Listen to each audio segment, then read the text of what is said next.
March 8th, 2026, Albert Park, Melbourne. The engines are new, the regulations completely rewritten. March 8th, 2026.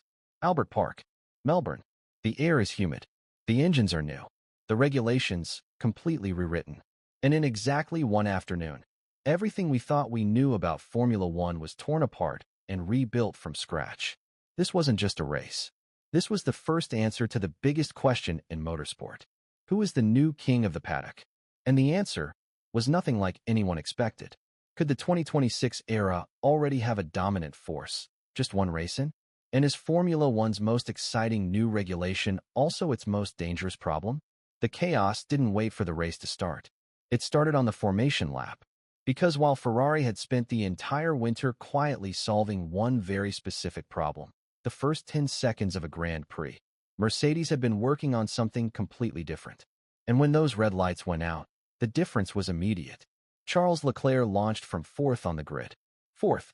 And by the time the field reached turn 1, he was already leading the race. A start so explosive, so perfectly timed, that his own team radio compared it to what Leclerc himself called a mushroom boost from Mario Kart. Meanwhile, George Russell and Kimi Antonelli, starting from the front row, were practically frozen on the grid. Russell explained it himself over the radio after the race. We had zero battery getting to the line. We couldn't spool up. 6 words that told the entire story of 2 different engineering philosophies colliding in real time.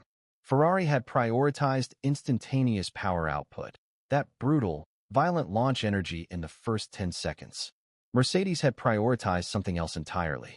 Long-term battery deployment. Efficiency over explosion. In that moment, Ferrari's genius was undeniable. But that was just the start. Because Lando Norris struggled off the line too. Liam Lawson and Franco Colapinto had a terrifying close call that reminded everyone watching. 2026 starts are no longer just ABO. UT reflexes. They are a battle of energy management, software, and nerve. The new Formula One had arrived, and it was already creating chaos before lap 1 was complete. Once the field settled, something beautiful began to emerge. The 2026 cars, smaller, lighter, more agile, were doing something that Albert Park had never seen before. They were following each other. Through turn 9, through turn 10, deep into sectors where dirty air used to make racing impossible. Drivers were harassing each other into corners, going side by side on straights, fighting for position in places that were previously untouchable. The overtake button, that controversial manual energy deployment system, was creating genuine wheel-to-wheel battles. Strategy within strategy. Drivers deciding when to use it, where to save it, how to defend against it. The racing was alive. Russell and Leclerc traded positions. Hamilton found pace in the middle of the race that made him, at one point, the fastest man on the entire circuit. Arvid Lindblad, in his Formula One debut, was fighting veterans for points with a ferocity that reminded everyone of a certain Red Bull teenager back in 2015. But here's where the story takes its first dark turn. Because while the racing was spectacular, the qualifying had been something else entirely. Formula One cars, the fastest machines ever built by human hands, slowing down to 60 kilometers per hour on the straights. Not from damage, not from a safety car, to recharge their batteries. Let's talk about what really decided this Grand Prix. Not the start, not the overtake button, not even the strategy. It was the final 15 laps. As tires degraded, as battery cycles increased, as the race entered its most brutal phase, one car began to pull away from the concept of struggle entirely. The Mercedes W17. Russell's post-race radio had already told us about the zero battery problem at the start. But what unfolded in the closing laps told a completely different story about what Mercedes had actually built. While Ferrari's instant boost strategy faded with the tires, Mercedes' efficiency-oriented software took over. Their battery management was described as significantly more stable than every rival in those final laps. Lewis Hamilton's pace through the middle of the race was proof of something deeper, that the Mercedes power unit is the most refined hybrid system in the 2026 regulations.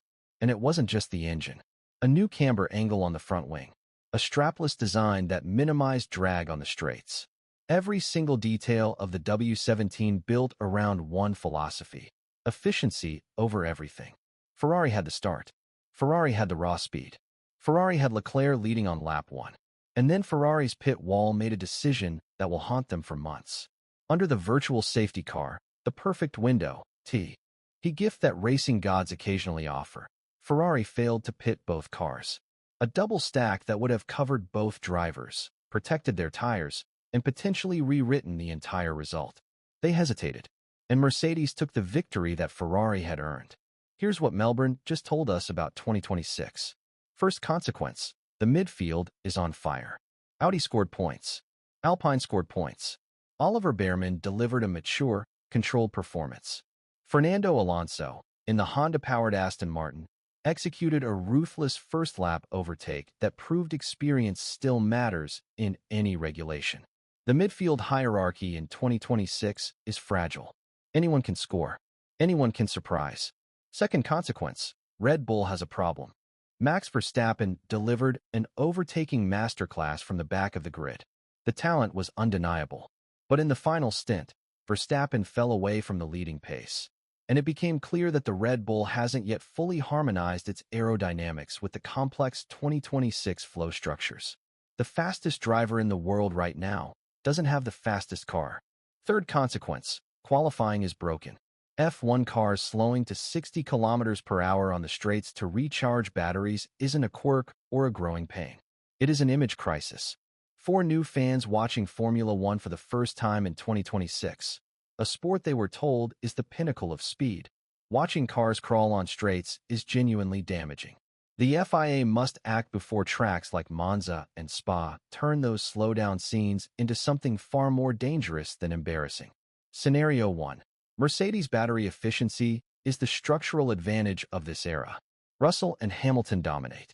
And we watch another Silver Arrow dynasty, built not on raw speed, but on software and endurance. Scenario 2.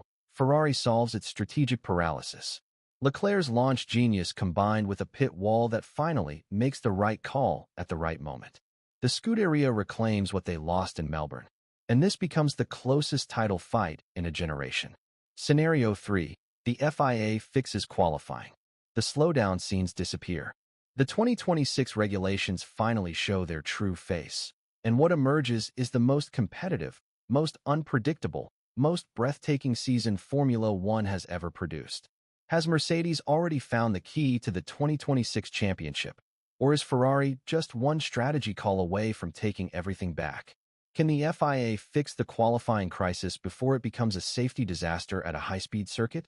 And Arvid Lindblad, is the next generational talent already here? One race, one weekend, endless questions. 2026 is no longer a hypothetical. It's a reality, right in the middle of the track. And Paddock has never looked more dangerous, more unpredictable, or more alive. Tell me in the comments, did the 2026 regulations pass their first test?